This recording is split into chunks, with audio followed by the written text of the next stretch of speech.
북한의 서부전선 포격 도발로 한반도 정세가 최악으로 치닫고 있습니다. 국회 국방위원회 소속인 백군기 새정치민주연합 의원 전화로 연결해서 이번 사태 어떻게 보고 있는지 또 국회 차원의 대응은 무엇인지 알아봅니다. 의원님 나와 계십니까? 네, 안녕하세요. 백군기 의원입니다. 네, 북한 서부전선의 포격 도발, 국방위에서 오늘 긴급 현안제는 일단 보류가 된 상태죠? 그렇죠. 정부가 이제 철저하게 상황 관리를 전념하도록 네. 연기했습니다. 이번 상황 어떻게 판단하고 계십니까? 하여튼 이렇게 북한이 긴장을 고조시키는 것은 대단히 잘못된 것이다라고 보고 있습니다.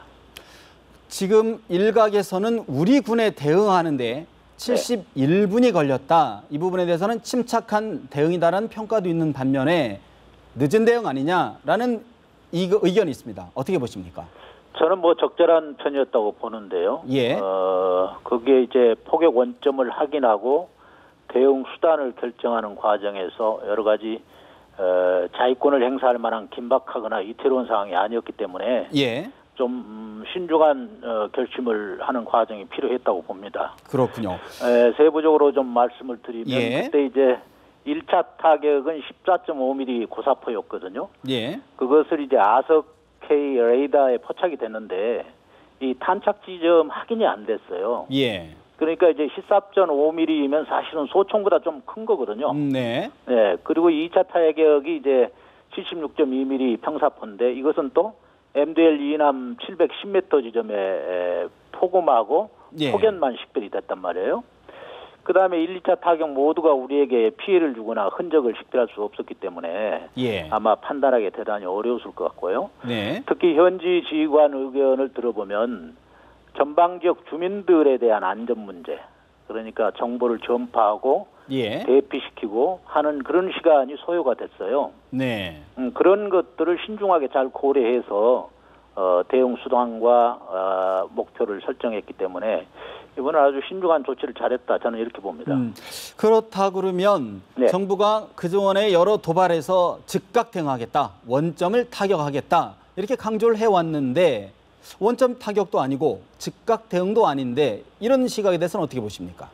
그거는 이제 우리에게 피해가 지금 발생하고 있거나 네.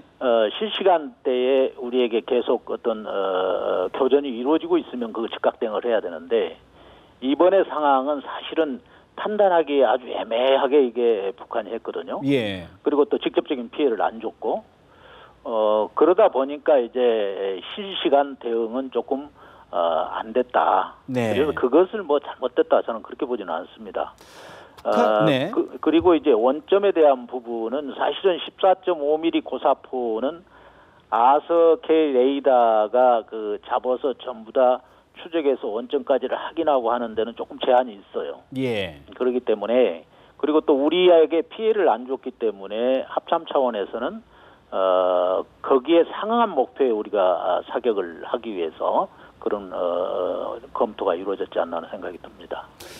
이런 가운데 이제 북한이 염려스러운 것은 지금 이미 오늘 5시 반을 기해서 이제 준 전시 상태를 선포하고 내일 5시에는 전시 상태에 돌입한다. 이렇게 좀 공언한 상태인데 우려하는 부분인데 어떻게 보십니까? 저게 국지도발이나 또 전쟁은 전 언제라도 현재 진행형이라고 봅니다. 예. 그래서 우리 군은 모든 가능성을 열어두고 대비를 해야 되고요. 또 추가적인 도발이 있다고 생각하고 경계태세를 유지해야 할 것입니다. 다만 저게 이제 성동격서 전략 또 기존에 사용했던 도발 방법을 되풀이하지 않는다는 점을 잘 알고 유념해서 대비하리라 믿습니다. 그런데 지금 이제 양구 쪽에서도 지금 오늘 이상 궤적이 포착됐다. 이상 징후를 포착을 했지 않습니까? 그래서 전체 11개소에 대한 도발이 지속적으로 아마 이루어질 수 있지 않겠느냐 하는 생각이 듭니다. 그렇군요.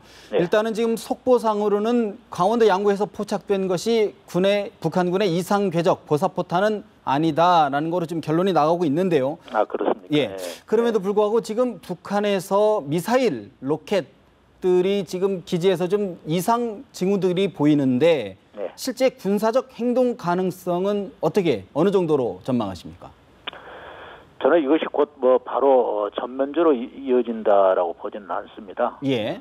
그러나 이제 오늘 내일 5시까지 두고 봐야 되겠지만 제가 볼 때는 소위 말한 지금 확성기 방송 예. 여기에 대해서 이번에 직접적으로 그 사람들이 불안감을 가지고 있기 때문에 거기에 대한 도발은 있지 않을까 하는 생각이 듭니다. 그렇군요.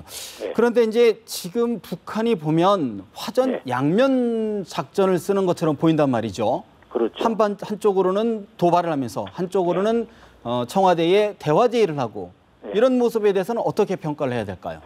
그러니까 이제 이번에 노동당 비서가 관계 개선을 요구를 했잖아요. 예. 그런데 또 총참모장은 내일 5시까지 전부 철거해라. 네. 이런 걸 했단 말이에요. 그러니까 노동당 비서는 어찌 보면 이제 대화의 그 고를 터는 거고요. 예. 그 다음에 이제 군의 입장에서 보면 시설을 철거해라는 쪽으로 강경하게 나고요. 그래서 하전 양면 정수를 지금 구사하고 있지 않나 이렇게 저도 그렇게 평가합니다. 야권 일부에서는 네. 김양건 비서의 문건 서한을 좀 신중하게 검토를 해라. 이른바 좀 대화 어떤 물꼬를 좀 트는 계기로 삼아야 되는 것 아니냐라는 일부 주장이 나옵니다. 어떻게 보십니까?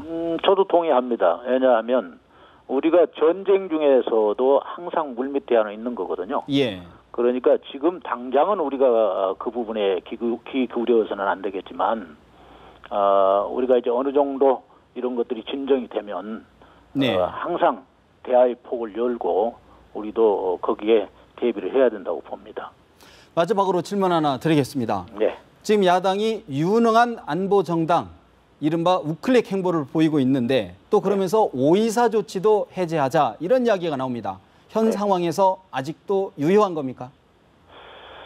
뭐 유효합니다. 우리 안보에는 여야가 따로 없지 않습니까? 네. 그래서 지난번에 지뢰를 매설했을 때도 마찬가지고 이번에도 우리가 결의문을 신속하게 해서 정부가 하는 일에 우리 국회 차원에서 좀 안보 분야만큼은 철저하게 이렇게 뒷받침을 해줘야 되겠다 하는 생각을 합니다.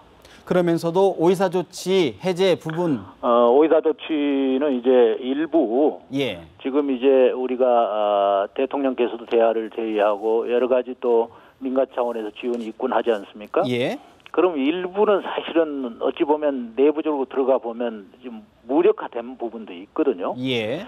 그래서 그런 것들을 하나씩 현실에 맞게 이렇게 장기적으로는 좀 그런 것도 고려해야 된다. 저 개인적으로 그렇게 생각합니다. 알겠습니다. 오늘 네. 말씀은 여기까지 듣겠습니다. 말씀 고맙습니다. 네, 감사합니다. 지금까지 새정치민주연합 백군기 의원과 이야기 나눠봤습니다.